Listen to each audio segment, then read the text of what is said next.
বেলকুনিতে এত সুন্দর পাট শাক হয়েছে, আর এই পাট শাক দিয়ে আপনাদের সাথে এত মজার একটা রেসিপি শেয়ার করব যার সাথে জীবনেও বলবেন না। আর পাট শাকগুলো এনে আমি সুন্দরভাবে পাতাগুলো ছাড়িয়ে নিয়েছি, আর এখন ধুয়ে পরিষ্কার করে এগুলোকে কেটে নেব। আর রেসিপি করার জন্য অবশ্যই একটা নাগা মরিচের দরকার হবে। বোম্বাই মরিচ ছাড়া কিন্তু এই রেসিপিটা একদমই অসম্পূর্ণ।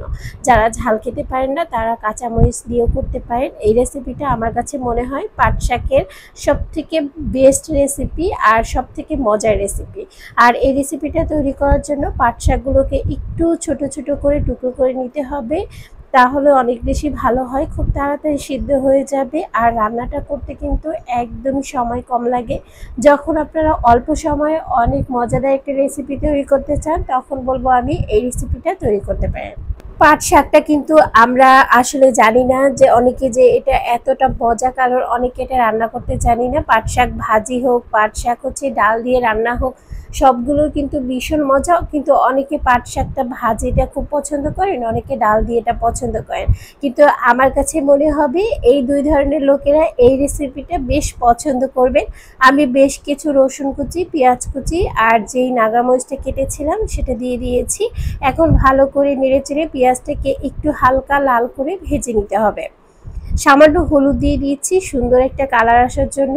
আর কিছু মসুরের ডাল আমি সিদ্ধ করে রেখে দিয়েছিলাম আগেই। আপনারা ডালটা সিদ্ধ করে নেবেন, তাহলে এই রান্নাটা করতে মাত্র 5 মিনিটের মতো সময় লাগবে আর খুব সহজে হয়ে যায়। পেঁয়াজটা যখন হালকা লাল হয়ে আসবে তখন আমি যেই সিদ্ধ করে ডাল রেখেছিলাম সেটা দিয়ে দিব।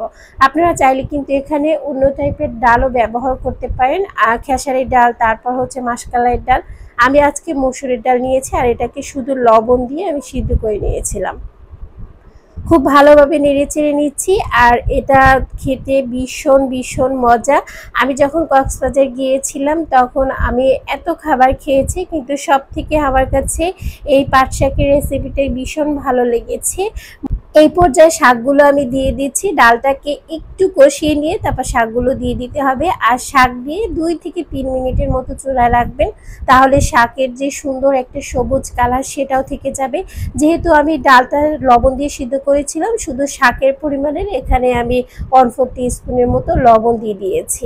আর শাকটাকে বেশি সিদ্ধ করবেন না, দেখবেন শাকটা একদমই আঠালো হবে না। যারা পাট শাক আঠালোর ভয়ে খেতে চান না, আমি বলবো আপনারা এই রেসিপিটা একবার হলেও ট্রাই করবেন, একদম পাট শাকের প্রেমে পড়ে যাবেন, এতটা মজা হয়ে থাকে। আমি আসলে ডাল দিয়ে পাট শাক খাওয়াটা খুব ভীষণ পছন্দ করি, কিন্তু এখন থেকে এই রেসিপিটা খুব বেশি করা হয়। আর এই জন্য এই রেসিপিটা আপনাদের সাথে শেয়ার করা। কে কে এভাবে রান্না করে খেয়েছেন অবশ্যই কমেন্ট সেকশনে জানাবেন। আসলে আমি এটা নতুন শিখেছি, এই জন্য আপনাদের সাথেও শেয়ার করলাম। আর এই রান্নাটা খেতে কিন্তু ভীষণ মজা। বারবারই বলছি, আপনারা গরম ভাতের সাথে যদি এটা দিয়ে খান আর কোনো রান্নার প্রয়োজন হবে না। এই এক টাইপের তরকারি দিয়ে আপনি ভীষণভাবে মজা করে ভাত খেতে পারবেন।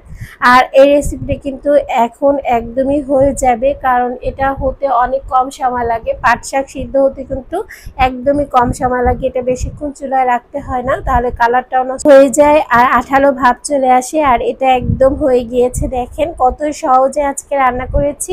আর রেসিপি ভালো লাগলে অবশ্যই লাইক শেয়ার কমেন্ট করবেন, আর যাদের বেশি ভালো লাগবে পেজটি ফলো দিয়ে রাখতে পারেন।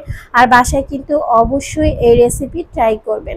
আমি যেদিন এই রেসিপিটা রান্না করি সেদিন ভাত খাওয়ার জন্য আমার বারবার ইচ্ছে করে, আর যেই দিন আমি পছন্দের সহিত খাবার থাকে না তখন কিন্তু আমি এই রেসিপিটা করি। আর এটা আমার বাসায় সবাই ভীষণ পছন্দ করে, যারা ঝাল খেতে প্রচুর পছন্দ করেন তাদের জন্য তো এই রেসিপিটি সব থেকে মজার একটা রেসিপি হবে। তো এই যে রান্না হয়ে গিয়েছে, আমি একদম উঠিয়ে নিয়েছি, আর কত সুন্দর সবুজ কালার দেখে বুঝতে পারছেন। তো আজকে এই পর্যন্তই, আল্লাহ।